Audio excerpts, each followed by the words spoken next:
Fountainhead Forum 4 with Ed Hoefer. He discusses atheists for liberty, the individualism, and the general political scene today in America. And he's about my age, so he'll have some very interesting perspectives. How are you doing, Ed? Great, Chris. Great to Yes. be here. How are you doing? I'm doing all right, or maybe we should just call him Studio Test. But anyway, so Ed, how did you get into individualism or your current political area? I'd love to hear about that. It sounds like it started really young. Yeah, it's a funny story. It was a misunderstanding.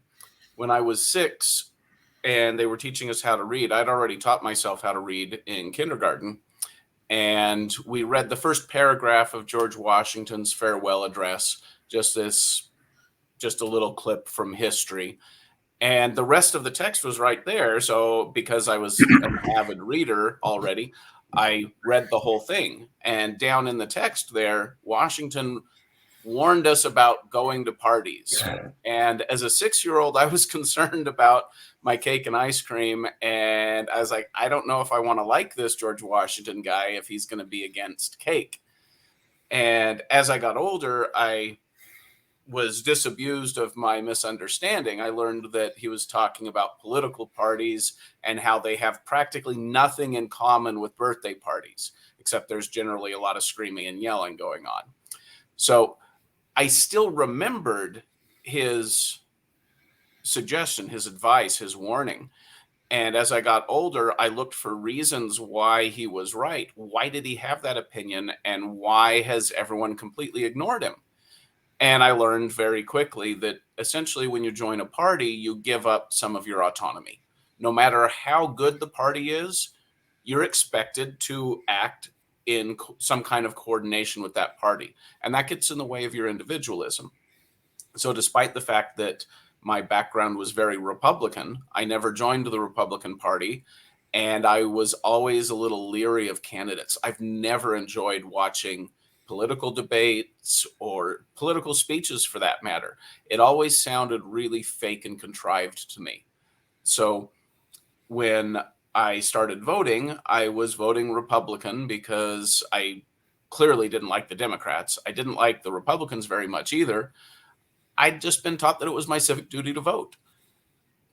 Long 2004, I voted for George Bush for the second time. I don't think I actually voted in 2000. In 2004, though, I did vote for George Bush, and I remember feeling uncomfortable. I hadn't done enough study of the different candidates on my local end. I was pretty sure I didn't like John Kerry. In 2000, I kind of liked Al Gore, and I just didn't know who I wanted to vote for. And I didn't end up voting because I just couldn't find a big enough difference between Gore and Bush. And in 2004, when I voted for Bush, I really felt uncomfortable doing that. I knew I didn't want to vote for John Kerry, but I didn't really want to vote for George Bush either. I was very troubled by a lot of the things that he'd been doing. And so after that, in 2008, I didn't vote. I was very conflicted. I thought Obama was a bit of a blowhard who was just telling people what they wanted to hear. And McCain was a bit of a maverick and kind of a weirdo. And it's just, I'm just not going to vote. I'm just not going to vote this time. I was living in New York City at the time, and there was just all this excitement about Obama. And I just saw on the political side of things, it just didn't seem honest to me on either side. So I didn't vote, and I was uncomfortable about not voting because, civic duty and all that. So I didn't vote. And then as time went forward, I got more and more comfortable with my position because voting for the lesser of two evils is still a vote in support of that system. Now, I love the United States of America. I love the human rights that we've been given. The Bill of Rights was an amazing document at the time that people still aren't enforcing properly. The Bill of Rights is abused all the time. And this is a document that's 250 years old. How is it that a document we've been following for 250 years still isn't followed properly. So I support the Bill of Rights. I support human rights. I cannot support a system that is clearly dysfunctional. I do not want, total lawlessness, and I don't want to go back to some kind of monarchic system or socialism or communism or fascism. All of those are much worse than the representative democracy we have. Just because they're worse doesn't mean I can give active support to this system. Instead, I would much rather talk to people like you and to other people who are looking for ways to tweak the system, make the system a little bit better. We need something better. And my not voting is a vote of no confidence in the system. I am a cooperative person. I want the system to work. I cannot vote for anybody in the system right now. Yeah, closer to 230 years than 250. But also the two-party system, we've seen it create this declining spiral where you keep voting for the lesser of two evils, and both of the evils continuously get more evil. Well, I actually do see it opposite from that.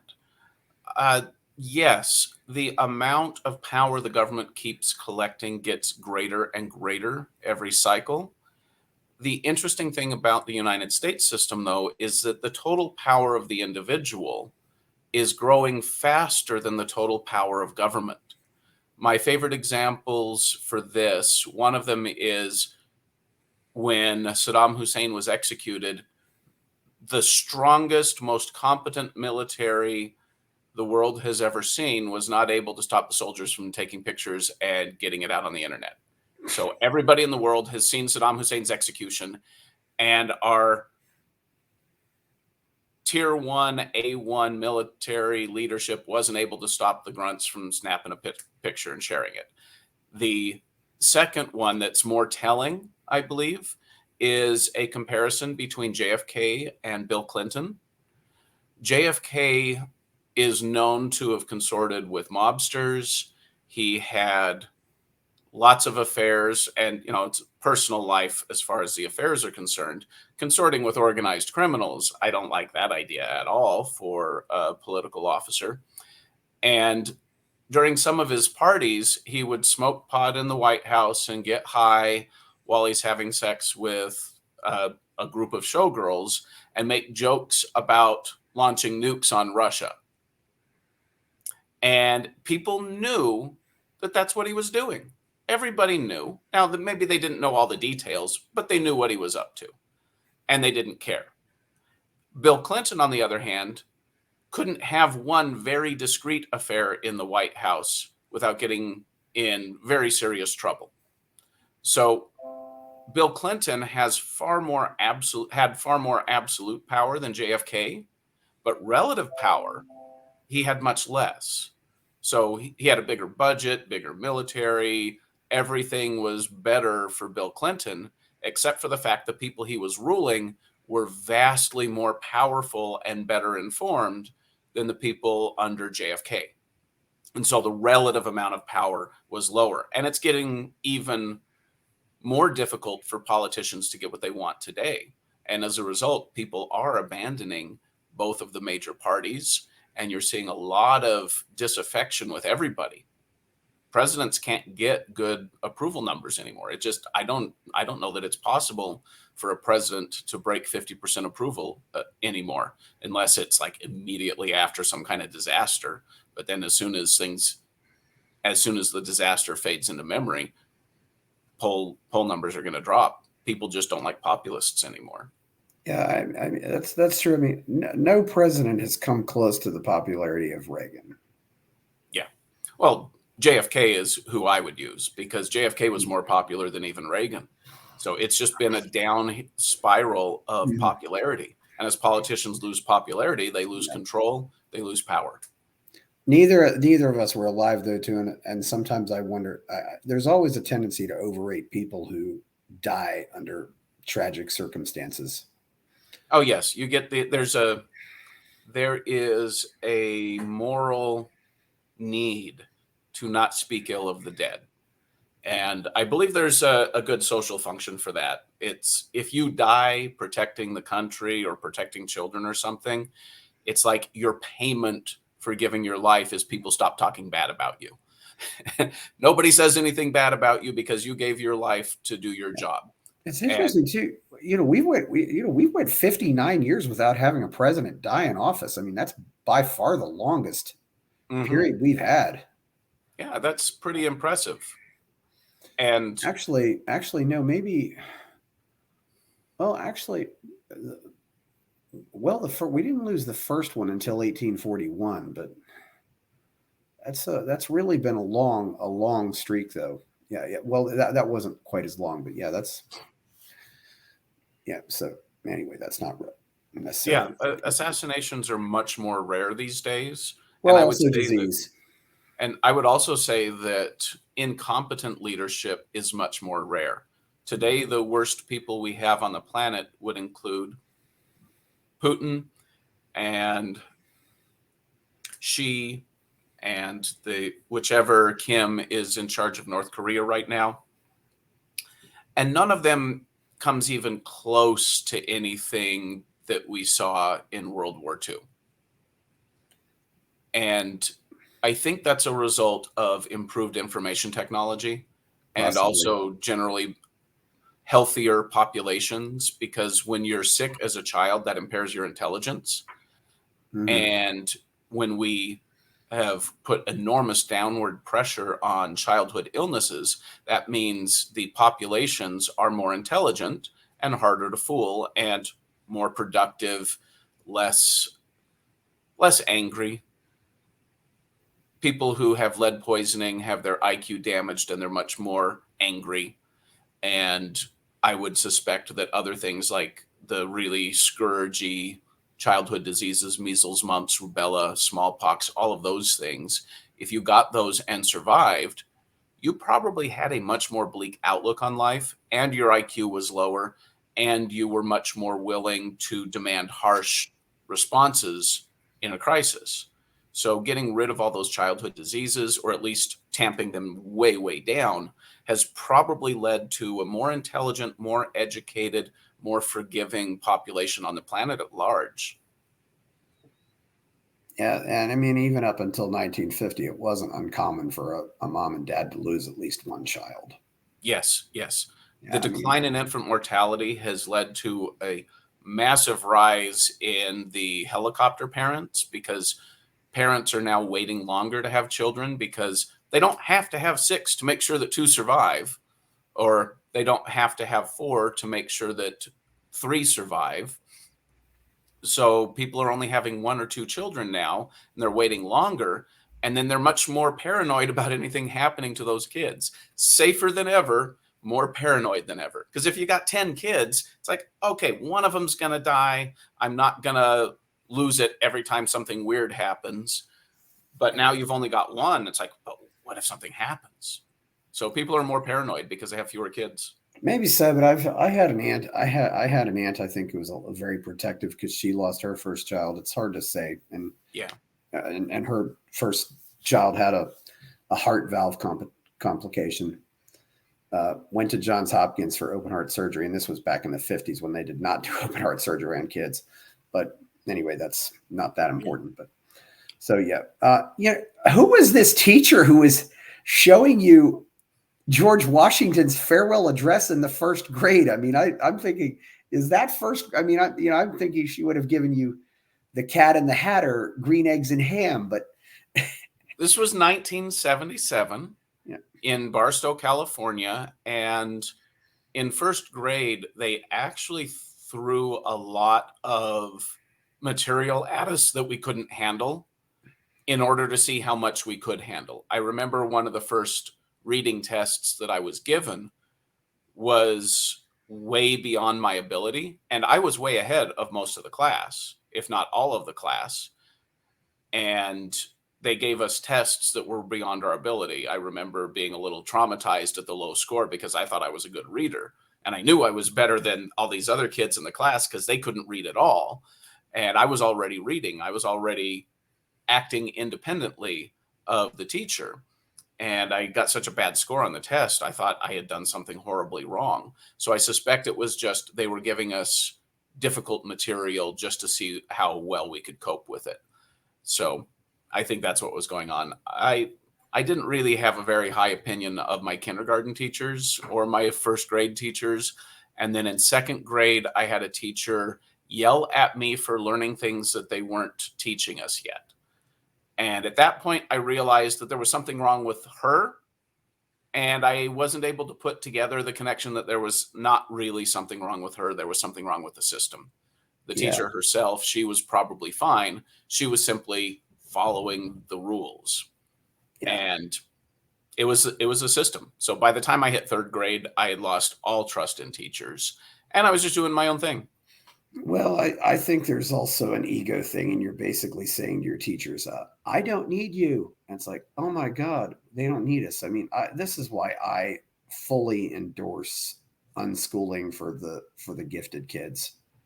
Oh, Let them go as far ahead as they want to go.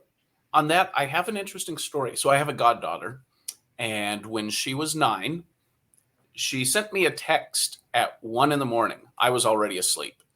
And the text read, "My arm hurts and I can't sleep." And so I woke up in the morning and I see this text. I'm like, oh man, I wish I'd gotten that text, because then I could have tried something. And then right underneath it was another text. Never mind, I looked it up on YouTube and I'm fine now. So at 1 a.m, a 9 or 10-year-old girl is reaching out for help because she's in pain. And then she goes to YouTube and is able to fix it with an instructional video from YouTube. Now, I'm fully on board with things like Montessori schooling and charter schools and private schools and unschooling and homeschooling and all of this stuff. And I'm beginning to suspect that none of that actually matters. I think what's going to matter is little kids learn very quickly that adults are completely clueless. At least they think adults are clueless because adults are trying to hide certain things from them and massage other things in other ways. What were you and mommy doing? Oh, we were just wrestling or whatever. The kids know you're lying. I have every bit of sympathy for parents talking to children about difficult subjects. The problem is, though, those kids know you're lying. They see right through you. And so as soon as kids have access to YouTube and they spot that their parents are either lying or clueless, they're just going to turn to YouTube for their answers. And that's unschooling right there. You don't trust Yeah. your teachers, but you know what? You know how to evaluate YouTube videos for BS versus actual results. And I suspect YouTube is raising children right now. YouTube is educating children. And in the very near future, these YouTube unschooled children who went through the public school system but paid no attention to their teachers and looked to YouTube for answers for everything, they're going to radically transform the world. They're not respecters of authority. They're not people who get in line because they already know adults are full of it, and YouTube is where I get my answers. And if they can't find it on YouTube, as soon as they learn how to do decent Google searches and Boolean searches, they're going to figure out how to get the information that they need. Yeah, I had my first grandfather died when I was 5, and the other grandfather died when I was 6. And I remember that day when my parents said, go over to the neighbor's house, and the neighbors took me to a puppet show, and I was with the neighbors all day. And I remember thinking, I'm being excluded, and I also realizing I know I'm being excluded because of my age. And when kids always resent that. Well, and you realize later there are valid reasons, but the kids don't know that. And again, I don't necessarily know but it's also better to, I think, when kids get that stuff from mom and dad than get it from the street sometimes. Oh, it would be much better to have a parent who can shepherd you through those times and not lie to you. I mean, my grandmother died when right around the same time as that farewell address, first grade. I had 3 things happen to me in first grade that really woke me up. Well, 2. My grandma dying didn't really affect me. I knew she was gone, and I'd never really had a close relationship with her. I'd only met her 2 or 3 times. So I didn't have an emotional reaction to her passing because grandma was just this person who was never here, and now she's never going to be here again. It's like, oh, okay. The big impact politically was the farewell address. The second impact was, by the age of 6, I'd already been taught that lying was really, really bad. And I had a younger sister who was 3, and she wanted a cookie. And my mom said there aren't any cookies left. And she's talking in that sing-songy voice that you talk to toddlers when you're trying to fool them. And I knew that there were still cookies in the cookie jar. And I'm like, Mom, there are still cookies. And then she looked at me with that look that says, I know there aren't any cookies. I don't want her to know that I know that there are still cookies. I don't want her to know that there are still cookies. So my mother was lying to my little sister and asking me to cover for her. And now it was just a cookie, but I was 6 years old at the time, and cake, ice cream, and cookies were really, really high on my list of important things in the world. And so my mother was attempting to induct me into a conspiracy against my little sister. And so for a 6-year-old, that was a really big deal. So I lost a lot of trust in my mother. I was very confused about the political system. I didn't like my teachers. So I was already very suspicious, and I had a parent who would have talked straight to me and said, hey, look, we shouldn't lie. And well, maybe I shouldn't lie to my daughter about the fact that there are still cookies. I should just say, no, cookies later. And if she has a temper tantrum, you deal with the temper tantrum. And then the child learns that throwing a temper tantrum won't get cookies. So failing good parents, YouTube will be great. There are good parents out there. There are absolutely good parents out there. I would say that they're outnumbered. However, their children have a huge advantage. And that's one of the reasons why it's great to have friends, because if you just have one friend with good parents, you can look at their parents as an example of what they should be and what a parent should be. I think, I think sometimes parents are just overwhelmed. It's a full-time job 24/7, and you're always on call, and you never really have a vacation from it. So do you like Dave Chappelle? Yeah, I like Dave Chappelle. He had something really beautiful that he did in one of his stand-up routines. He was talking about how he was a little kid and he didn't have any money and he wanted something. And he went to his dad, and dad said, well, we don't have any money. We can't have it. And Dave said to his dad, I hate being poor. And his dad got mad at him and yelled at him and said, you're not poor, you're broke. There's a difference. And that is very deep wisdom, because poverty is a mental state. Being broke is just a physical condition. If you don't have good habits, if you don't have the mindset of working hard and being independent, you're not broke, you're poor. If you have the ability to work hard and you believe in yourself and you go out there and work, yeah, you might be broke right now. And if everything goes horribly wrong, you might still be broke in 10 years. You're not poor, though. You've got what it takes. And I believe that the real problem with parenting is that the education system and the powers that be have conspired to keep everybody poor in their mindset. And there are people out there who aren't. Most of them are upper middle class, wealthy, because if you don't have a poverty mindset, you rise very quickly and you can get to a very comfortable state of being if you've got the right mindset. And I think it's very comforting to see that the upper middle class has ballooned to more than 30% of the current US population. And when you look at birth rates, poor people are having 1 or 0 kids, and the upper middle class is having 3. So I believe over time, these people with the right mindset are having more children now than the poor people. And if you remember Jonathan Swift's essay, A Modest Proposal, about how the way to deal with the surplus population is for the poor to feed their children to the rich, and then you just eat the children.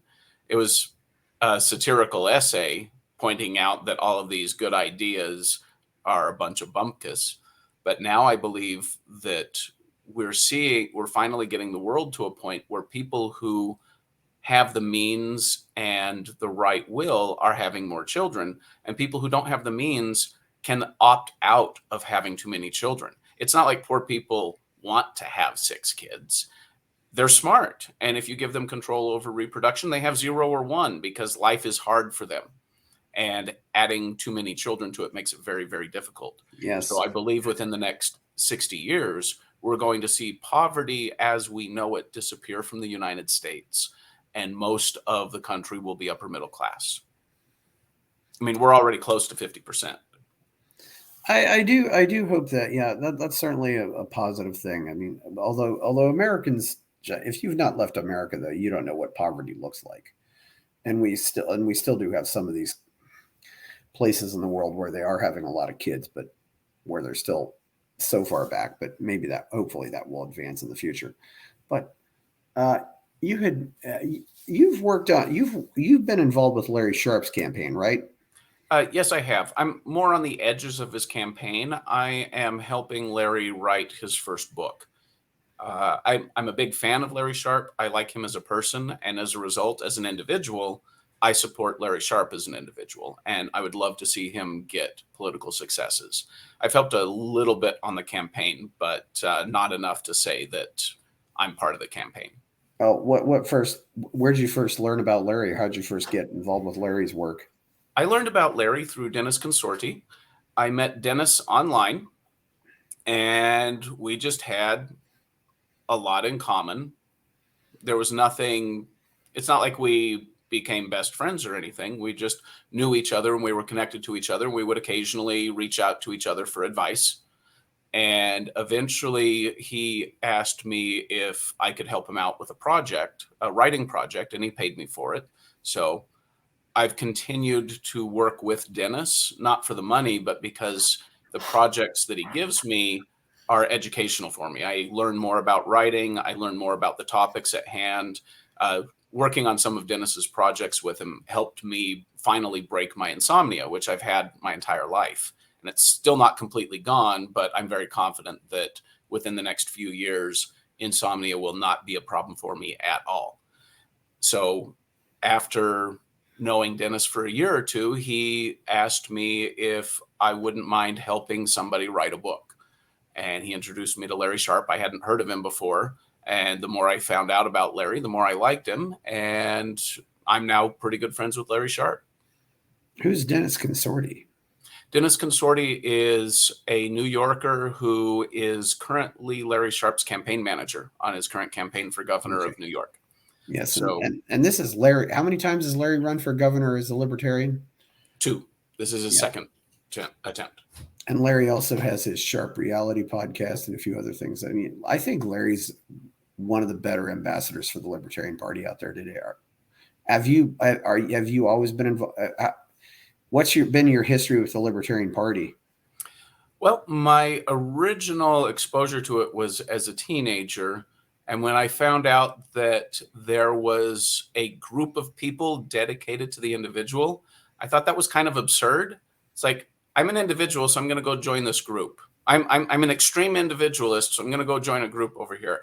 I just thought that was funny, and I kind of laughed at libertarians until, this would have been about 10 years ago when I had a libertarian approach me on Facebook asking for help managing a libertarian group. She said, I know you're not a libertarian. I really like the way you manage difficulties in your online groups. Would you be willing to come help me out? So I agreed. I said, look, I'm not a libertarian. I think libertarianism is kind of silly. And she was totally okay with that. And she invited me into her group, made me an admin, and I got along really well with everybody in there. And my favorite experience was the first time somebody said, "You're not a real libertarian." And I'm like, "No, I'm not.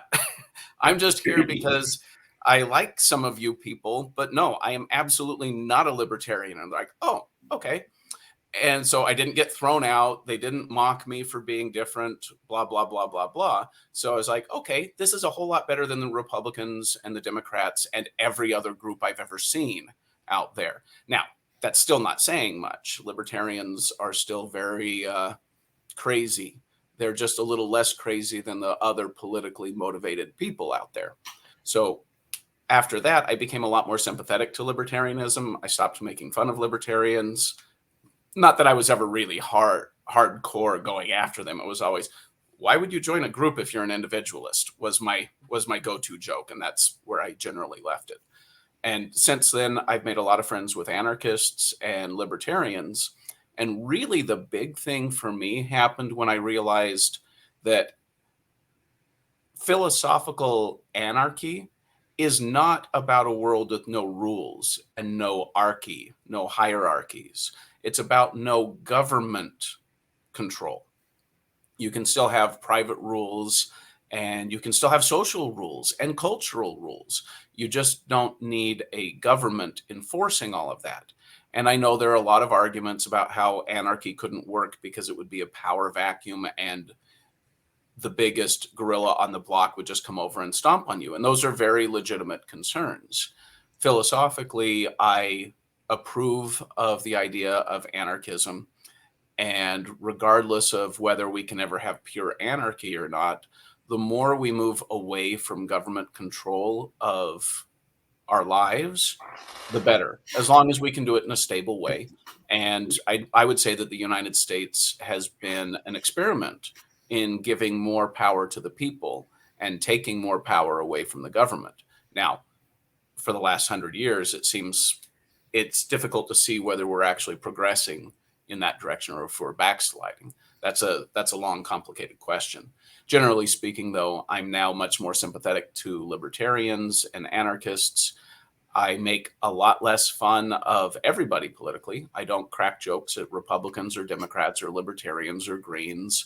Mostly, I like to listen to everybody who has something that sounds remotely intelligent to see if I can learn something. Yeah. So what were your influences after George Washington? I mean, politically, what did you grow? If you knew about the libertarians as a teenager, and this was before the internet. Yeah. Well, politically, in the real world, I was born into Mormonism, and my parents are, well, let's just say that my dad suffered some severe brain damage as a child, so he has no social skills, and he doesn't have good control over his temper, so he can't hold a job. He's a very smart guy, but he could never hold a job. And when he encountered Mormonism, they told him not to use birth control and have as many children as possible. So he took them at their word, and he had 10 kids, and he couldn't hold a job. So we bounced around the country in very, very dire straits. Yeah. You weren't FLDS, were you? No, not FLDS. Okay. Yeah. About as close to being FLDS as you can get without actually being in a polygamist cult. Yeah. Yeah. I was mainstream Mormon, but standard Mormons were very moderate compared to the way my father raised us. And I was a big reader. I mean, I taught myself how to read at the age of 5, and I didn't like my situation in life, so I escaped into books. At 8, I had no internet access, and I had no reliable library access either. So we had an encyclopedia. So I would leaf through the encyclopedia looking for interesting articles at the age of 8. So that was a big source of my reading. I mean, I could go to the library once a week, and I could get 2 books. And by the end of the day, those books were done. So I then had another 6 days to sit on my hands trying to find something to do, because my parents wouldn't allow me to play outside except in our yard. We could play in our yard, but we couldn't go over to a friend's house because my parents were aware that if the authorities discovered how we were living, there was a very strong likelihood we would be taken away. So my parents didn't want us going to other kids' houses because they didn't want, they wanted to keep a low profile. So what was your parents just didn't have enough money, or what was wrong there? Didn't have enough money would be the main thing. My dad was kind of paranoid because if you don't have social skills because your brain can't comprehend them, then the world is a very scary place. He's a logical, rational guy who goes through the world faking it because he does not understand emotions. I mean, I know that he loves me and cares about me. He can't articulate it. He can't actually say it. Now, he's been very abusive to me. He did all sorts of horrible things. And most of my siblings really don't like him. I don't have contact with my dad, but it's not out of animus. It's just, there's just no point. I can talk to him and everything's fine, but I can't have a productive conversation with him. So I just don't talk to him very much at all. Most of my siblings have a lot of unresolved issues with him. So I know that he cares about me. He just can't show it in any way. But I can tell just by watching him and inferring what's going on. Oh, yeah, there's something in there that cares about all of his children very much. It's just everything in life has gone very horribly wrong for him. And so as a result, when he was having children, first off, he started having kids in the 60s. So you've got these communist riots going on, and you've got the threat of the Soviet Union, all these horrible things happening. And for a guy who's rational and doesn't understand emotions at all, very scary world to be in. And he was part of Mormonism, and he was having 10 children, and he was stuffing these children into apartments with 2 bedrooms, sometimes 3. And that's a problem. That's a problem. When I was 8, he had how many kids were there? There were 6 children when I was 8. And typically we would be in a 2-bedroom apartment, maybe a 3-bedroom house. And that meant my sisters got 1 bedroom, my parents got the other bedroom, and I would sleep on the couch. I only have 1 brother, and he was born when I was 12. So it made sense to just put all the girls in 1 room, and then the boy just, wherever. Couch was my bedroom. And so he didn't want social services finding out about that because they might have a problem with cramming 5 children into a bedroom. Yeah. So which you were, what sounds like you were 3rd or 4th or? Yes, I was the 3rd in the line, and my brother was the 3rd from the bottom. I was 3rd from the top. He was 3rd from the bottom. Okay. So he was 8th. Yeah, I can see that, but at the same time, I mean, you might have been, once you get thrown into the system, there's a good chance you're going to be worse off. But I can't know. And you certainly would have been split up. I mean, there's no question about that. But and you might have been split up geographically. So it's really hard to say with a situation like that if the kids are better off or worse. And from my parents' perspective, they did not want to be raided by Child Protective Services and have their children taken away from them. They thought they were doing the right thing. They thought they were following God's will, and God was going to take care of us. Sounds like you've forgiven them. By the time that started at the age of 13. We were living in a very small mining town that had gone bankrupt in Utah, just on the outskirts of Salt Lake City, right up against the Great Salt Lake. And I was in the living room with my dad, and he was talking about the way things should be. And he was using it in terms of people should be better to each other. People should be rewarded for working hard. We should be helping the less advantaged. And even though my dad was very, very poor all the time, he was still very willing to help out. He saw himself as privileged. He did not see himself as poor. He just didn't understand why he didn't have any money. So it was the whole Dave Chappelle's dad thing. My dad Yeah. never thought of himself as poor. He saw himself as extremely capable and accomplished, and he just didn't understand why nothing ever worked. And he didn't get it. I mean, his brain was broken. So at 13, he's talking about how the world should be. And I'm like, okay, I've been having some suspicions about my dad's ability to think. This is the moment. When he's done with his rant, I can say, yeah, that's how things should be. It's unfortunate that's not the way they are.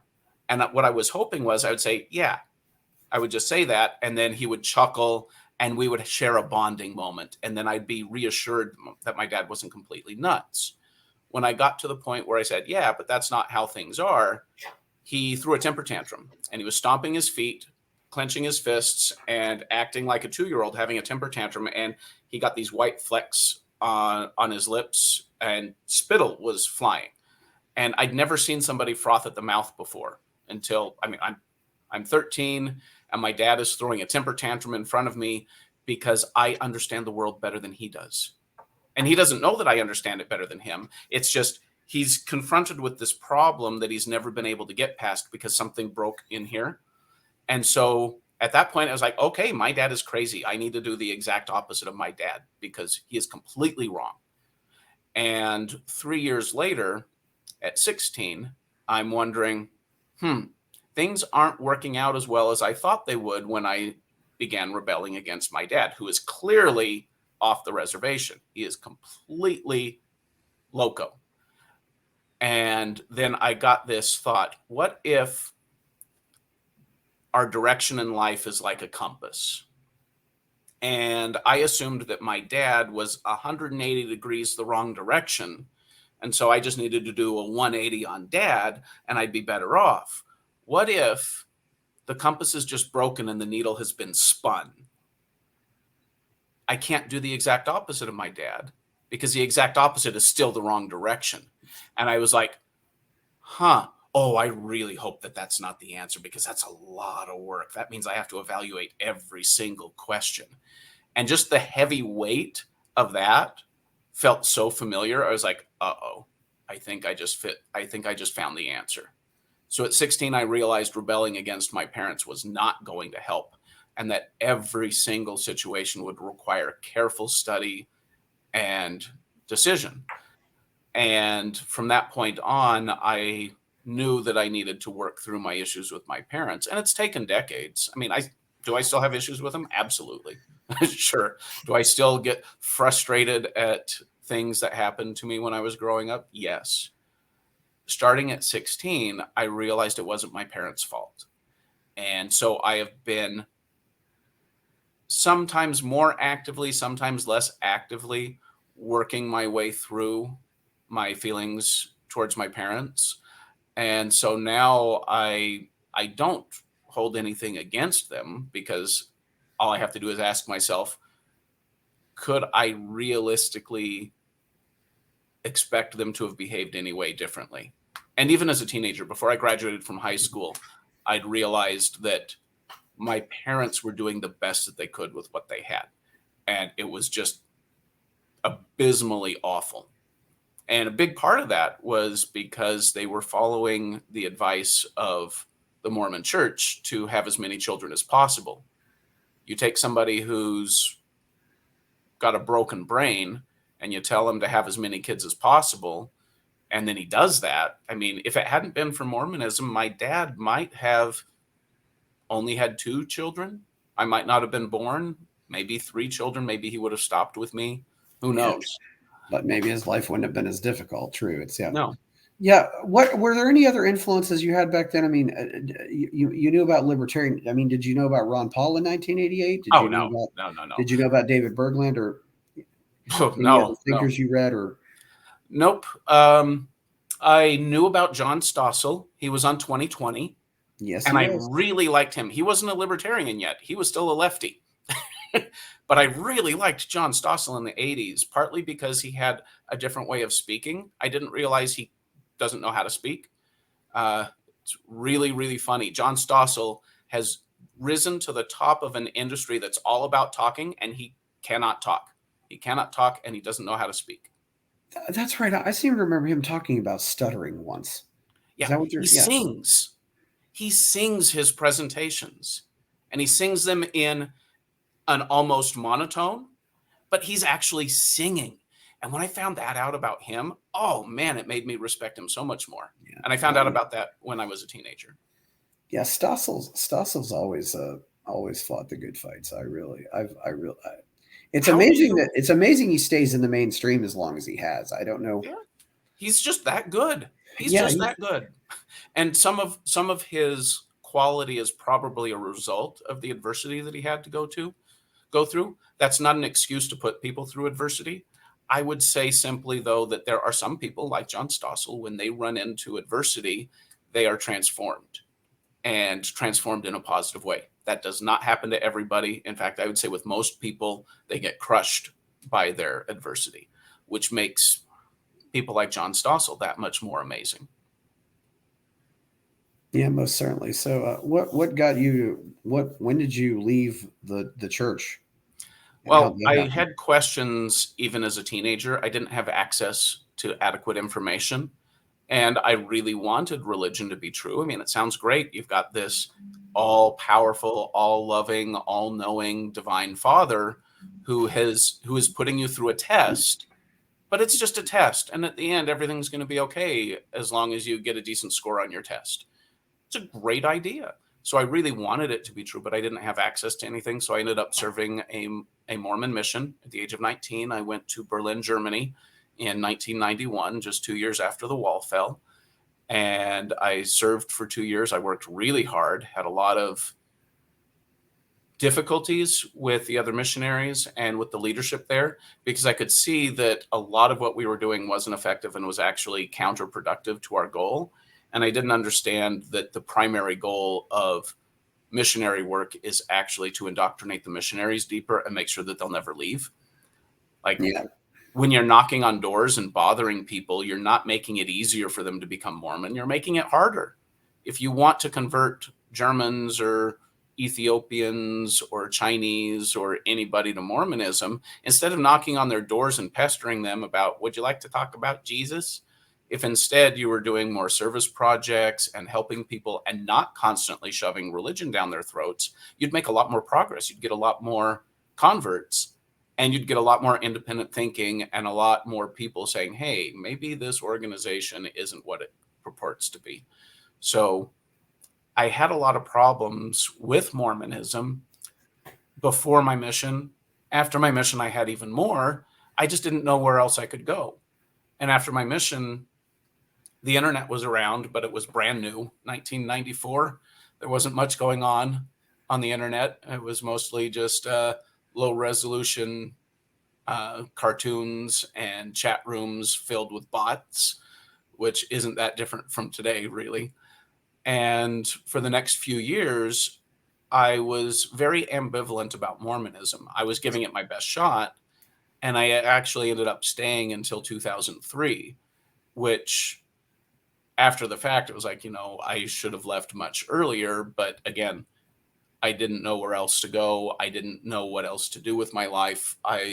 Most of my experience had been inside Mormon cities. So I didn't know, I didn't have the first idea about what to do. So I stuck it out as long as I could. And in 2003, I stopped going. I went through about 2 years of depression and lack of direction. And then I decided, I just need to get out of Utah. So I moved to New York City for 5 years. And the biggest surprise that I got was that New Yorkers might as well be Mormons. Everybody on the planet might as well be a Mormon. The Mormon church and the behaviors that Mormons have are replicated everywhere. All you have are different skin tones, different hats, different ways of cutting that blouse and designing that shirt. Right underneath the skin, right underneath the surface, we're all exactly the same. And while Mormonism is basically a pyramid scheme run by a family that's sitting on top, that's disguised itself as prophets, and most Mormons don't know that the Mormon church is run by a family. They think we're all one big family. In reality, everybody on top is very closely related to each other, and they all get these special perks and benefits. They're not living super large, high on the hog. It's like, oh, you get a cell phone plan for free, and your kids get to go to a Mormon school for free. And I'm not sure that that's such a benefit, but that is not good. When you look at the rest of the world, though, it's exactly the same. If you're a Republican, if you're a Democrat, if you support Castro and you're in Cuba, if you support the system, no matter where you are in the world, you're being scammed by some family on the top of a pyramid scheme. Yeah. What was going on? What was it like in Berlin back in '91 when you saw the reintegration? I'd love to know what that was like.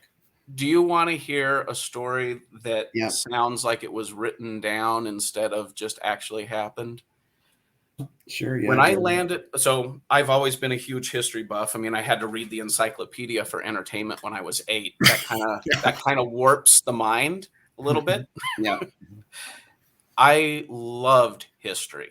I especially loved European history, read voraciously, mistrusted every source because it was confusing. And quite often you would find outright contradictions inside the same book. And then you read another book about it and you get a totally different perspective. So I just found history and people to be fascinating. So I go to Germany, and where do they put me? They put me in Kreuzberg on Checkpoint Charlie. So my first exposure to Europe as a 19-year-old boy was walking around Checkpoint Charlie with the Book of Mormon trying to talk to people about Jesus. And this was 2 years after the wall fell, but the wall didn't fall. It had to be torn down. And where the wall had been patched with asphalt. And so I'm walking around and I'm standing on one side of the street, and running down the middle of the street is this patch of brand new asphalt. And the Berlin Wall had been there 2 years before. And this asphalt was so new, it still looked new and fresh. It just blew my mind because at the age of 8, I had been convinced by rhetoric and pundits on TV that we were going to fight a nuclear war with the Soviet Union. And now this symbol of the Soviet Union, the Berlin Wall, was gone. It was completely mind-blowing. And the way Mormon missionaries divide up their territory, I wasn't allowed to cross that street because my area for proselyting was Kreuzberg. So even though the wall was down, I wasn't allowed to cross where the wall was. The wall was still a boundary for me for the first 2 months of my mission. So it was very interesting. It was very surreal. And after the first 2 months, they every few months they move you to a different city so you can get more exposure to things. I think it's more along the lines so you can't form strong relationships in one area and then break out of the mindset.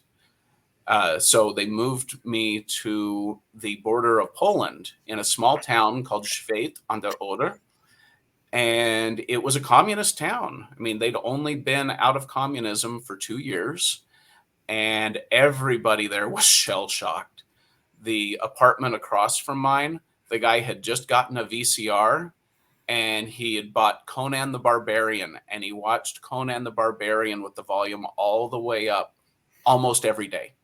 So I would hear the Conan the Barbarian music going bum, bum, bum, bum, bum across the hall every day for like 4 months. I was there for 4 months, and I got it. It was irritating. I totally understood why the guy was doing that, though. Mm-hmm. So, do you suppose that Arnold would have done his own dubs though too? Because German would be his native language. I probably couldn't pay him enough to do his own dubs. But seriously though, yeah. I mean, think about it. But yeah, why wouldn't you want him to do it? I mean, because Arnold's from Austria. But there's a problem though, because Austrian German sounds very different than the rest of Germany. True, but buddies. They like to make fun of each other's German, kind of how the British like to make fun of American English. Okay. Like My Fair Lady, where Henry Higgins is like, why can't the English learn to speak? It's like in America, they haven't spoken English for years. And and with Germany, it's even worse. I can imagine there's probably multiple German, but it's got to be interesting being over there watching the Berlin. Yeah, it didn't fall. It was taken down, but certainly, and obviously, and of course, this was probably, of course, the Mormons hadn't even been doing missions there several years before. So, actually, Mormon missionaries had been there for a while, had been in the East for a while. Yes, Mormons were such good citizens that, the Soviets had a big problem. Now, they were able to keep it out of Western media. Their problem was that nobody wanted to be communist. And so you had all of these rabble-rousers. They would set fire to Communist Party offices. They would disrupt. They would lie. They would cheat. They would steal. Except for the Mormons. The Mormons just did their work. They kept their head down. And they were model Soviet citizens. And so the authorities wanted to encourage the Mormons to be more Mormon, which is a little weird because they also saw LDS equals CIA. So they were constantly wiretapping Mormon authorities there.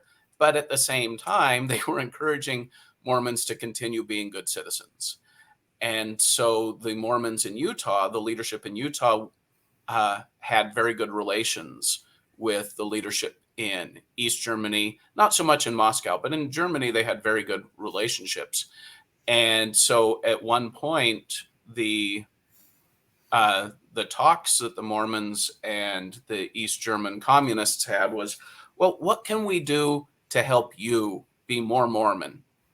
Well, you could let all of our members go to Switzerland just for the weekend. And they're like, what? Well, you see, we have these temples, and it's very important that at least once in their life, a Mormon be allowed to go through the temple. And so the East Germans were like, well, why can't you build a temple here? And the Mormons are like, that sounds like a great idea. So in 1989, Mormons inaugurated a temple. So they started building it earlier in the 80s. I want to say it was like 87, 86 or something. And they inaugurated their first temple in Freiburg, Germany, which is just outside of Leipzig, which was part of East Germany at the time. And they inaugurated a very small but very Mormon temple. And all the Mormons through Russia, the Eastern Bloc, and East Germany now had permission to travel to Freiburg, Germany, and perform their Mormon rituals to get their to get to the next level of what is it? The rituals necessary to be a worthy Mormon. Yes. And one of the gentlemen that I met was actually a child during World War I, and he joined the Mormon Church shortly before World War I. And after World War I, he went through all the same difficulties as the rest of the Germans. And at the end of World War II, he ended up behind the Iron Curtain.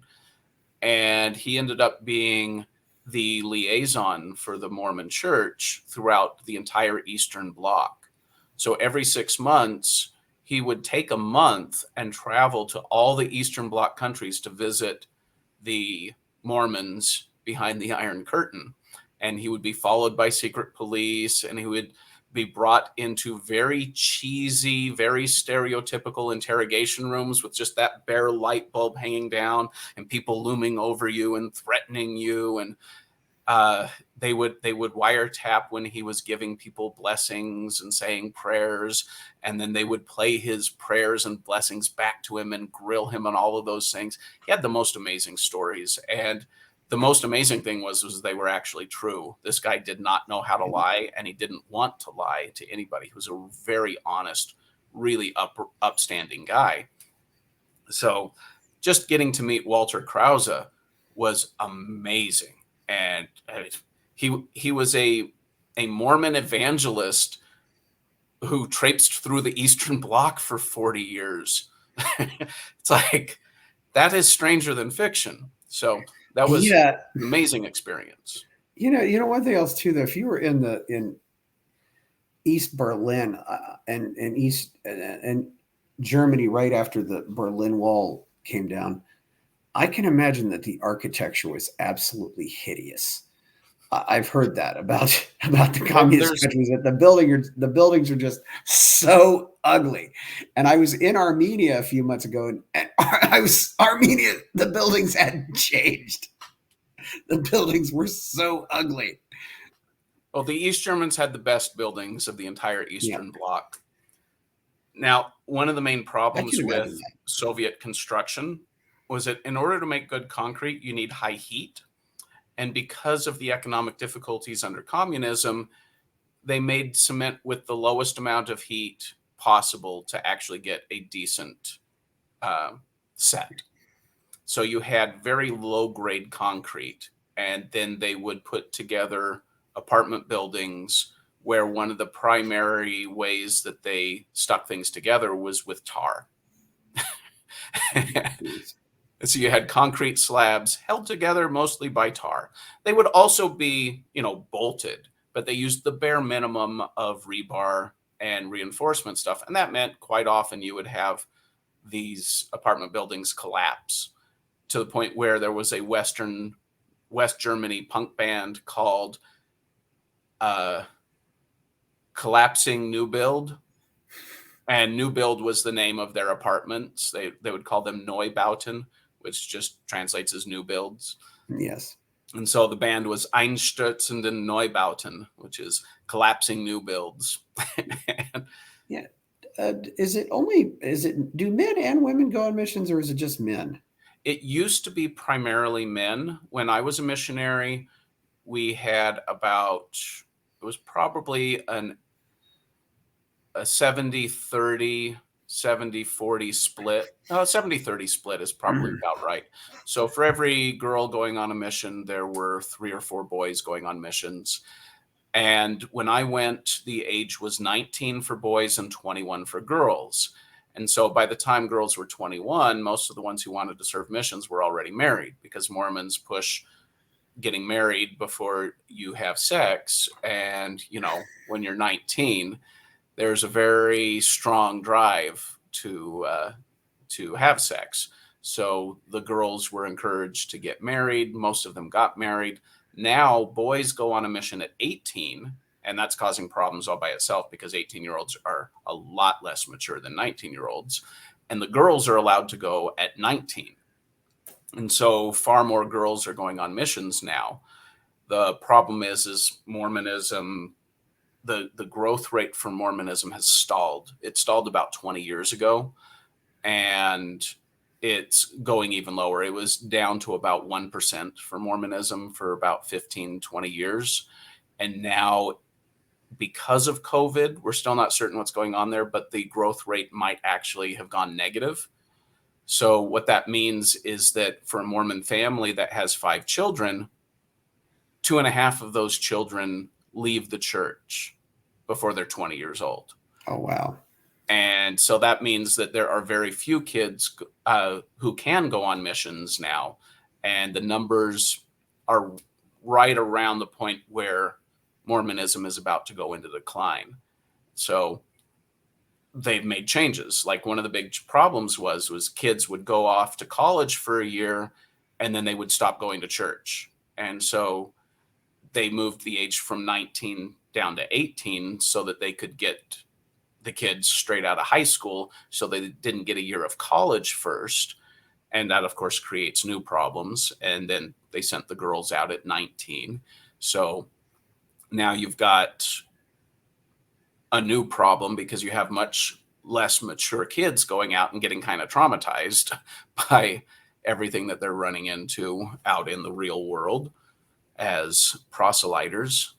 And so, yeah, girls do go out on missions now. There are still fewer girls than boys, but the numbers are a lot closer. But then the whole problem is the total number of missionaries is going down now. But really, it sounds like the mission is a rite of passage, and you know, a lot of help. And I mean, do you think people need rites of passage? Because you know, I mean, you hear about a lot of Native Americans having rites of passages for their kids, or where they do something to say you're an adult now, you know, and you're not a child anymore. There is a lot of value to having a rite of passage, and with the problem with a rite of passage, no matter who it is, Native Americans, Mormons, Jews, Catholics, whatever, that rite of passage is an indoctrination into the status quo. And I have always been an individualist, so my rite of passage didn't take very well. I stayed an individualist, and I was in the bad books of everybody in the mission field, and I didn't understand what I was doing wrong. But I also knew that it was important to be an individual and to be personally responsible for my actions and not just go along to get along. So rites of passage can be very helpful theoretically. I'm not sure that I've ever seen a rite of passage that is actually healthy. Although everybody who's gone through one successfully will say, oh, yes, this rite of passage is different than all the others. So which is the point? A rite of passage primarily indoctrinates you into the status quo. Now, ideally, a rite of passage should turn you into an individual who makes decisions for themselves. And that happens in a rare minority of cases. Certainly, yeah, I know what you mean. Yeah, interesting to hear about the decline of Mormonism. Because how did the Mormon? You're not in it, but how did the Mormon Church react to the, you know, hey, you can't go to church anymore and all that nonsense, or did they pretty much? Oh, they fell straight in line with that. They Yeah. shut down services. And now that they're opening up again, there was a lot of ambivalence among the members, because the leadership in the church was 100% on board with the lockdowns and all of the authority coming down from on high. And many of the members were not. So you had members actually criticizing the leadership of the church, which is extremely rare for Mormons to do. And as a result, there's been a lot of cognitive dissonance in the Mormon population. And Mormons back when I was born, Mormons had 3 meetings a week, where you would have one meeting in the morning on Sunday, one meeting at night on Sunday, and then one meeting during the week. And at some point, I don't remember when, I think I was still very young when this happened. I want to say it happened when I was 8 or 9. They consolidated all of that into just one 3-hour block of meetings on Sunday. So you would go to church for 3 hours every week. I believe as a response to declining attendance and possibly COVID, they transitioned from 3 hours to 2 hours on Sunday. So that's caused a lot of changes too. And I think that might have been part of their COVID response. Mm-hmm. I'm not sure what the future holds for Mormonism. It's going to be very interesting. They may return to growth since COVID is essentially over now. I mean, it's still out there, but the lockdowns are pretty much done, and there's no longer any political will to continue locking down. Of course, I've heard Utah wasn't nearly as bad as other states, but it's really been interesting. And this, I think, maybe this is what harmed a lot of the credibility. I said, well, if you're not going to stand, if you're going to disobey God's law to follow this arbitrary edict from some medical bureaucrat, then how can you expect the congregation to take them seriously? Well, I mean, that's it sounds like maybe that's what happened here. I mean, the church, all the churches lost their credibility as far as I'm concerned during COVID, except for the ones who actually did stand up. And there were some that did stand up and say, no, we're not shutting down our services. Yeah. Well, it's just like every other organization. If you're inside of it, you come up with rationalizations for why things happened differently. You talk to Democrats about the problems in their party, and essentially it boils down to, well, the Republicans are much worse. You talk to Republicans, well, the Democrats are much worse. And that's every group. Well, but your group has problems. Yes, but they're not as bad as all the other options. This is just the least bad option. And that's the excuse everybody gives for joining their group. And churches are the same way. So the churches said, well, all the other churches are rolling over and playing dead for this too, so we'll roll over and play dead for it. So that's... Well, it's been so long since we had an epidemic, people forgot how to manage epidemics. And when people become afraid, they look to authority figures to tell them what to do. And with churches, you have difficulty because you have secular authorities and religious authorities saying different things. And with Mormonism, the Mormon authorities were saying the same thing as the secular authorities, but the members were still very conflicted about following the secular rules because they didn't. Mormons tend to be much more individualistic on a global level. They're very conforming as a group. Once they get outside of that group, they're extremely individualistic because their loyalty is to the church. It's not to the state or to any other groups out there. So they look much more individualistic out in society than they do when they go to church on Sunday. Certainly. Do you think a more if there was a Mormon country, do you think it would be pretty libertarian, or do you think it would just be maybe like Utah? Oh, there is a Mormon country out there. What? Japan. Really? Now they're not LDS Mormon. I believe that if you gave Mormons a country and let them be there for 400 years, it would look just like Japan. That's an interesting way to look at things. I didn't think about Japan, but yes.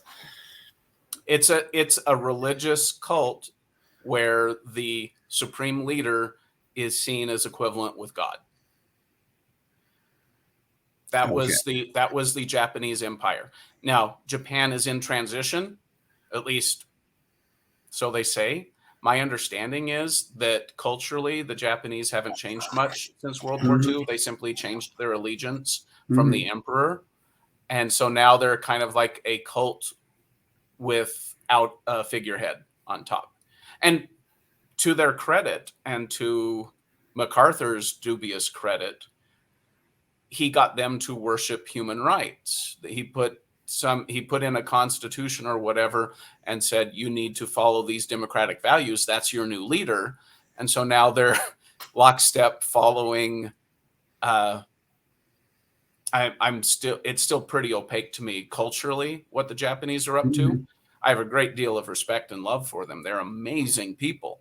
I think they are what Mormonism would be if you trap them on an island for 400 years and let them settle their differences. I think Mormonism would look very much like Japanese culture after a few hundred years. Would they end up with Mitt Romney in charge, or? Oh, unfortunately. Because it's interesting too, because Mitt Romney is seen very much as a compromiser, and I think there's a lot of truth to that. I think definitely. Mitt Romney is one of the most moral, honest, hardworking people I've ever encountered. I've never met him personally. I've known some people who knew him. One of my very last congregation leader in Mormonism, a congregation is led by a bishop. So a Catholic priest that takes care of one congregation in Mormonism is just called a bishop. And my last bishop went to high school with Mitt Romney, or college, one or the other, but he was pretty good friends with Mitt Romney. And back in 2002, when I was having regular conversations with my bishop, he would ruefully say, yeah, I should have stuck really close to Mitt. I should have stayed really close by him. So Mitt Romney's problem is kind of a microcosm for Mormonism as a whole. Because of polygamy, primarily, Mormons have had a massive inferiority complex with American society at large. Mormons have a religious devotion to the United States of America. I would say that Mormonism is actually a transcendentalist religion. The reason why they don't get that designation is, first off, they reject it themselves. Mormons believe that they were directly restored by Jesus Christ himself. And mainstream Christians don't want to cut Mormons any slack either, so they just call Mormonism this kooky little polygamy cult.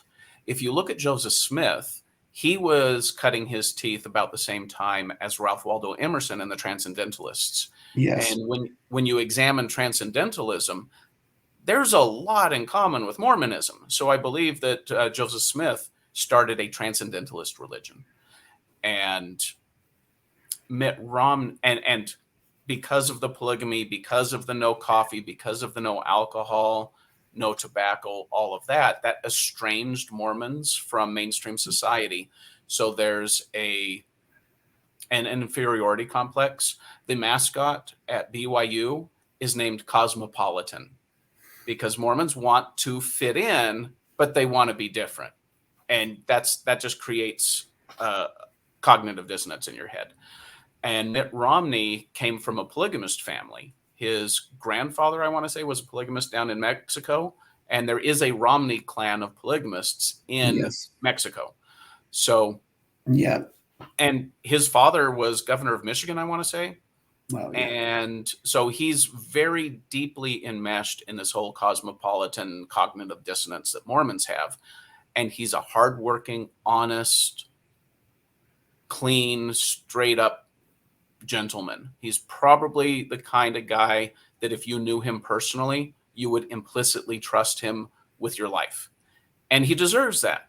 Now, on the political stage, that kind of ideal leads to serious problems. This goes back to a question you asked earlier about rites of passage. One of the reasons why I don't like the idea of having a rite of passage is because a rite of passage makes you fall in love with the establishment and the status quo. And that is Mitt Romney. Mitt Romney is very much about the status quo. And as a result, he makes compromises and gives up value for conformity. And that's a serious problem. As far as president of the United States is concerned, we could do a lot worse than Mitt Romney. I would hold my nose a little bit less with Mitt Romney than with Donald Trump or Barack Obama or Bill Clinton or George Bush. And that's not because he's Mormon. That's because he is actually a very competent individual. I don't know if you know his relationship with the Olympic Games in Salt Lake. I think he was involved in that. I don't know. I would say, what about, say, somebody like Egg McMuffin or Orrin Hatch, or well, we called him Egg McMuffin, but Evan McMullen. Evan McMullen. I know he is barely on my radar. Yeah. I suspect I don't know anything about him. I don't know anything about him other than a few minor campaign ads. Yeah. I suspect he is simply a reaction to Mormon morality being disgusted with Donald Trump. I suspect he doesn't have a personality and he doesn't have a presence other than anti-Trump. I don't know. I know nothing about him, but I suspect if it hadn't been for Trump being so lurid, Mormons wouldn't have considered Evan McMullen. It's quite interesting because by a lot of standards, Trump is the most anti-Christian president America has had in a long time. Oh, absolutely. And true Christians love that. They love that? Oh, absolutely. Because, there's, how we like to talk about big L libertarians and small L libertarians? Yes. I'm not a supporter of the Libertarian Party, but I love libertarianism. Now, I'm not either of those. I'm not a big L or a small L libertarian. I'm a big I, capital I individualist. Mm-hmm. Now, here's the problem with the church. And this is something everybody has known for literally thousands of years. When you start out as an organization, a top-down organization, your primary job is to make sure your organization survives. When you join a religion, and when you do it right, if you're born into it and properly indoctrinated, it enters your heart. And the principles of that group become something that you live. And you live it to the point where you will die at the stake. They will burn you to death, and you would rather burn to death than change your convictions. There is a big problem when you take people who have a sincerity of conviction and put them in a top-down organization, because the church needs to protect itself and the individual only cares about the principles. Now, if you want to talk about religion philosophically, then the image of Satan or Lucifer is a representation of the temptation to fall in love with how smart you are. I'm smart. I know the answers. Nobody can tell me different. I will not change. In Milton's Paradise Lost, he does a really good job of encapsulating the satanic spirit, because Lucifer in Paradise Lost thinks he knows everything and he doesn't have to change. And when it's proved to him that he doesn't know everything, he still refuses to change. He's just that stubborn. And so the spirit of Satan is the inability to change in the face of the necessity of change. And every church out there that refuses to change, even though they see the necessity of change, becomes satanic from a philosophical perspective. And so when Mormons say that all the churches are under the whore of Babylon, and whenever any church says that, they are accurately diagnosing the problem of every church, including their own. Because as the primary responsibility of any organization is to continue, to not change. And the religious spirit is all about growing and changing into a better society, a better person, a better individual, a better society, a better group.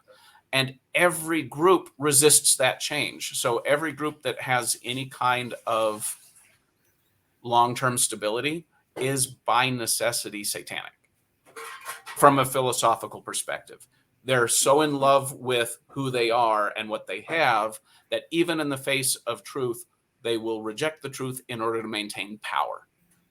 And that's every church out there. And that's Mitt Romney's biggest problem, because he's in love with the establishment.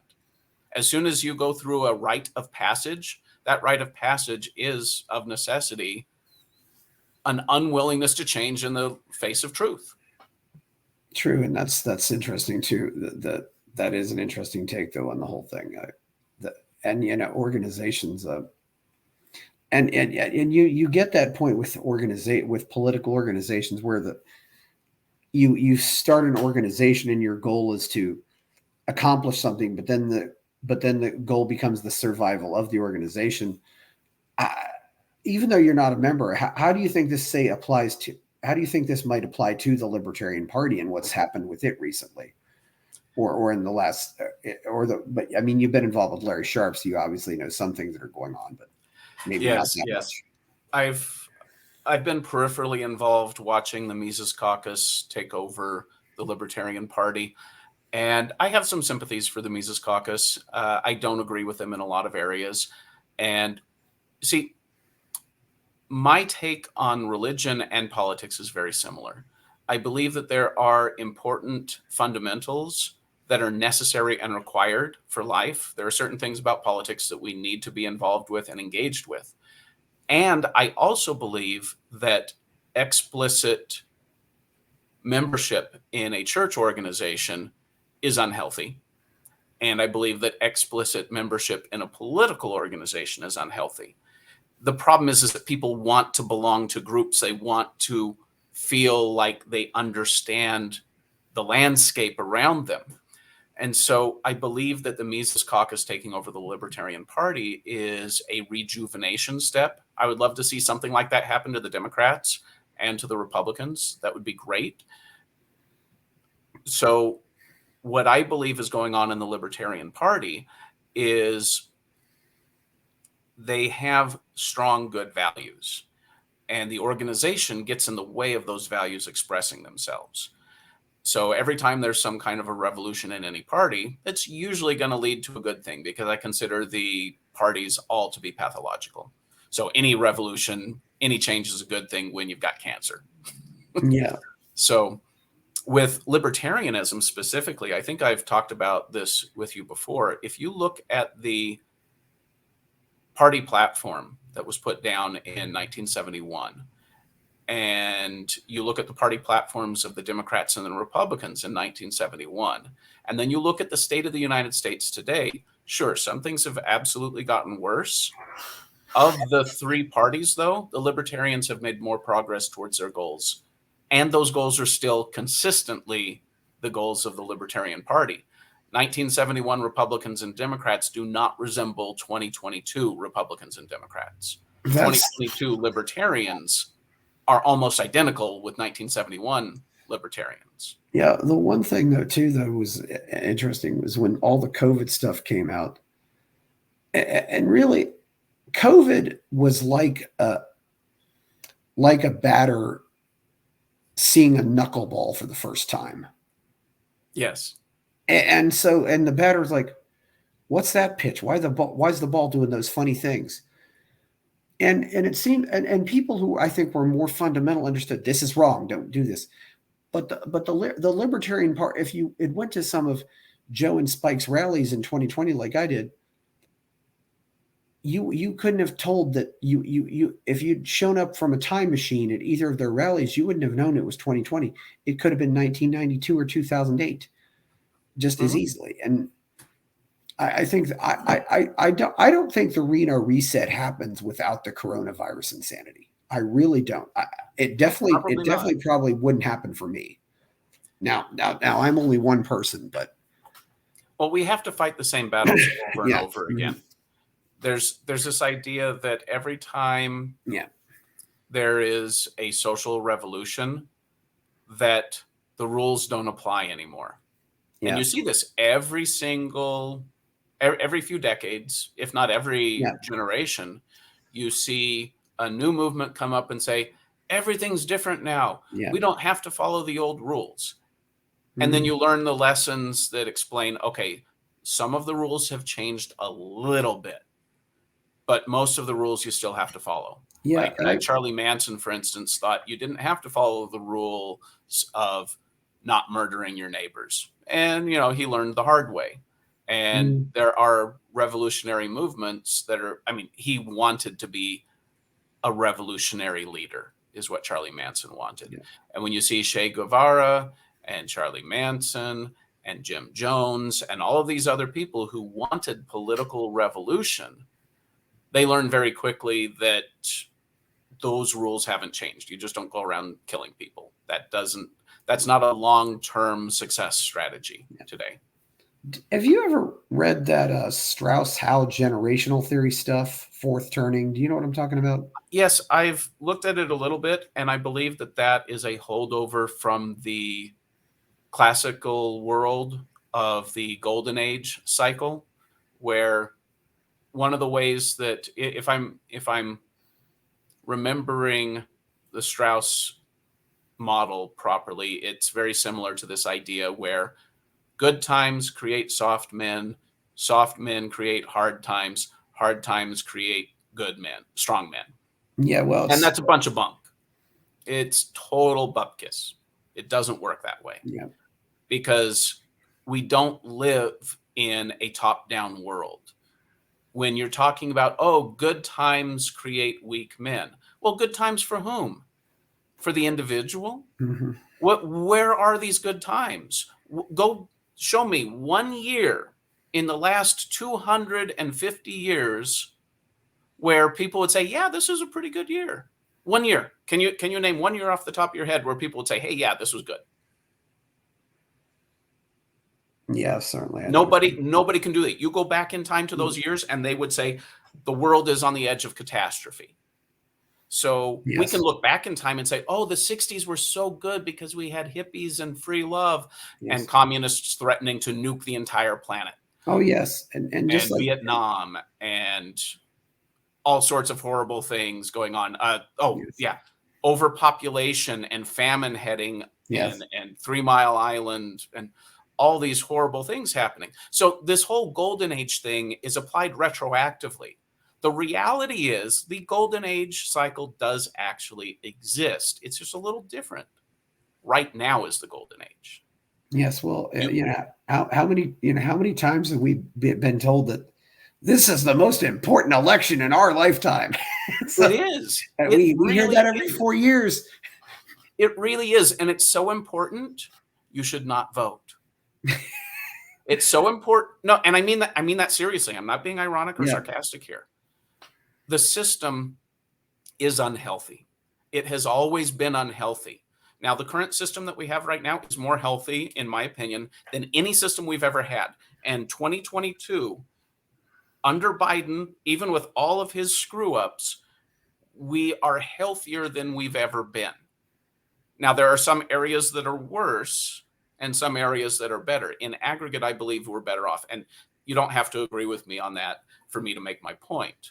What my point is that no matter how healthy I want to say the system is right now, it's still pathological. It's still unhealthy. And the best way to create change is to inform the people on top that we're not willing to tolerate the level of pathology that we have become accustomed to.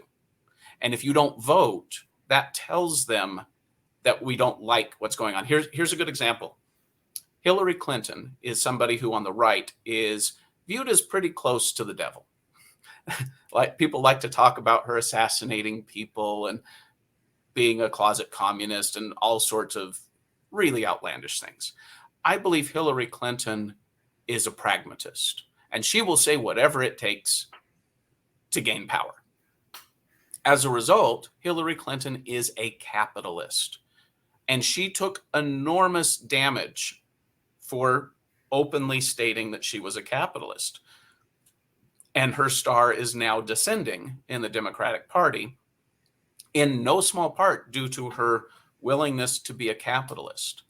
Now, Hillary Clinton, I do not believe she is a philosophical capitalist. I think she's a pragmatic capitalist. She knows that going to Goldman Sachs and Wall Street and big businesses is how you get lots of money, and you need lots of money to run campaigns. And in order to be consistent with those closed door meetings that she has to come out and say she's a capitalist in order to reassure all of these big businesses that she's going to support their interests. Politicians will do whatever the people demand they do. Martin Luther King Jr., he didn't do civil rights. JFK did not do civil rights. Who did civil rights, Chris? Do you know? The people marching. The people. American society changed. You know who was a much better advocate for civil rights than MLK or JFK? Frederick Douglass. Jackie Robinson. Oh, yeah, Frederick Douglass. Frederick Douglass was arguably the greatest African American of all time. Yeah, I don't even know if it's arguable. I don't even know if it's arguable. I think that he had such moral character that he stands head and shoulders above everybody when it comes to civil rights and human rights. I mean, he was a slave who escaped slavery and then after the fact invited his former master into his home and made him dinner and said, I want to be friends with you. He's the man who said, slavery brutalizes both slave and master. And I've never seen anybody with that level of moral certitude, moral rectitude, or moral courage. Certainly not Abraham Lincoln. Now, I'm a fan of Abraham Lincoln. I think he did a lot of very good things. He did a lot of morally ambiguous things too. Frederick Douglass, I have a lot of difficulty finding any moral ambiguity in his life at all. So what this means to me is that if the American people walk away from voting, that's going to scare the elites into cleaning up their act a little bit more. Now, I don't believe that any progress is made in the political sphere. The progress that happens in society, none of it comes from the political sphere. So when I say people shouldn't vote, it's something that would help, except for the fact that no progress is ever made in the political sphere. It happens among the people. It happens among the grassroots. And when the people are ready, then a politician is there ready to take advantage. Yeah, and to be a figurehead, you need Martin Luther King to do his marches and make his speeches and take a strong moral stand. Martin Luther King was a moral man, and he tried very hard, and he did some really, really good things. He doesn't hold a candle to Frederick Douglass. He was the figurehead at the moment, and he was a much better figurehead than we could have gotten. He could have been much more violent than he was. Instead, he chose nonviolence and peace. That's amazing, and he deserves all the credit that he's been given for what he's done. I just believe Frederick Douglass would have been even better. Yeah, but we didn't have Frederick Douglass, so we had to settle for an amazing man named Martin Luther King Jr. I'm paraphrasing here, but I'm reminded of something a guy, Matt Erickson, said, and he said, if arguing with people like Nick Sarwark and Archie Flower is your strategy for liberty, you need to find better use of your time. And, absolutely. Yeah. Absolutely. Based on that, what do you think about cryptocurrency and Bitcoin? Oh, well, there's a problem with cryptocurrency. The main problem with cryptocurrency is that too many people recognize that it has value, and so they're investing in it as a long-term strategy to gain wealth. What this does is it hides the actual signal. There is a lot of signal in cryptocurrency, and there is a lot of noise. Now, what I mean by signal is value, long-term value. And I believe long-term cryptocurrency is the way to go. But between here and there, a lot of scams are taking place, and there's a lot of noise and confusion because people are dumping money into Bitcoin. And, when there's easy money in the system, then you're going to get inflated prices for things. I believe the primary signal for Bitcoin and cryptocurrency is being found in places like Argentina and Turkey and Iran and other places where it's very, very hard to have faith in your money. And that's where it's growing. And the numbers that you see on CoinMarketCap and other exchanges where they say, oh, this is how much a Bitcoin is worth. That's not how much a Bitcoin is worth. The truth is we don't know how much a Bitcoin is worth right now. I believe a Bitcoin in the near future, 5 to 10 years, 20 years, will legitimately have a value of over $100,000 a coin. Right now, it might only be $2,000 a coin. It might be $5,000 a coin. I don't expect that it's actually 20,000. It's right around 19 or 20 right now. Yeah. I suspect it's much lower right now. And the true value is being found in places like Sri Lanka and Turkey and Argentina and all of these countries where they're experiencing horrible inflation. I mean, we're experiencing inflation and we think it's horrible. Yes. We don't know horrible. You want horrible? Go to Turkey or Argentina, where you don't just have double-digit inflation, it's bordering triple-digit inflation. Yes, of course. It's Zimbabwe level in those places. Yeah. And that's where cryptocurrency is going to show real value. And if it can, and there's no guarantee that crypto is going to win. I believe it will win. That doesn't mean I'm going to be right.